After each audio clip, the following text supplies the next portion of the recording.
ഡൽഹി വായു മലിനീകരണത്തിൽ കേന്ദ്ര സർക്കാരിനെതിരെ രാഹുൽ ഗാന്ധി. വിഷയത്തിൽ നരേന്ദ്രമോദിക്ക് നിശബ്ദതയാണെന്നും കേന്ദ്ര സർക്കാർ എന്തുകൊണ്ട് ഉത്തരവാദിത്തം നിർവഹിക്കുന്നില്ലെന്നും രാഹുൽ ഗാന്ധി ചോദിച്ചു. അരവിന്ദ് ചേരുന്നു. അരവിന്ദ്, വായു മലിനീകരണത്തിൽ എന്താണ് പ്രതിപക്ഷ നേതാവിന്റെ വിമർശനം?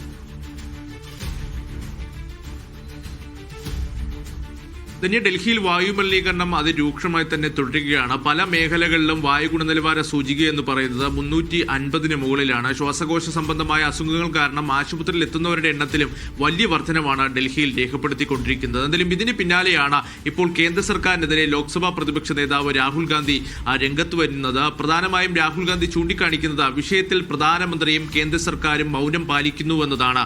എന്തുകൊണ്ട് കേന്ദ്ര സർക്കാർ അവരുടെ ഉത്തരവാദിത്തങ്ങൾ നിർവഹിക്കുന്നില്ല എന്ന ചോദ്യം കൂടി രാഹുൽ ഇപ്പോൾ ഉന്നയിച്ചിരിക്കുന്നു. അതോടൊപ്പം തന്നെ ശൈത്യകാല സമ്മേളനം, പാർലമെന്റ് ശൈത്യകാല സമ്മേളനം ചേരുവാൻ പോവുകയാണ്. ഈ ശൈത്യകാല സമ്മേളനത്തിൽ വായു മലിനീകരണം എന്ന വിഷയത്തിൽ കൃത്യമായ ചർച്ചകൾ നടക്കണമെന്നും രാഹുൽ ആവശ്യപ്പെടുന്നു. അതോടൊപ്പം തന്നെ ഈ വായു മലിനീകരണം തടയുന്നതിന് വേണ്ടിയുള്ള കർമ്മ പദ്ധതികൾ പാർലമെന്റ് ചർച്ച ചെയ്ത് തയ്യാറാക്കണമെന്നതാണ് രാഹുൽ ഇപ്പോൾ ചൂണ്ടിക്കാണിക്കുന്നത്. നമ്മുടെ കുഞ്ഞുങ്ങൾക്ക് ശുദ്ധവായുവാണ് ആവശ്യം, അല്ലാതെ ഒഴിവുകഴിവോ അല്ലെങ്കിൽ ശ്രദ്ധ തിരിക്കലുമായി ബന്ധപ്പെട്ട വിഷയങ്ങളല്ല എന്ന് തന്നെ രാഹുൽ ചൂണ്ടിക്കാണിക്കുകയാണ്. കഴിഞ്ഞ ദിവസങ്ങളടക്കം വായു ഗുണനിലവാര സൂചിക അതിരൂക്ഷമായി തന്നെ ഉയരുന്നൊരു സാഹചര്യം ഉണ്ടായിരുന്നു.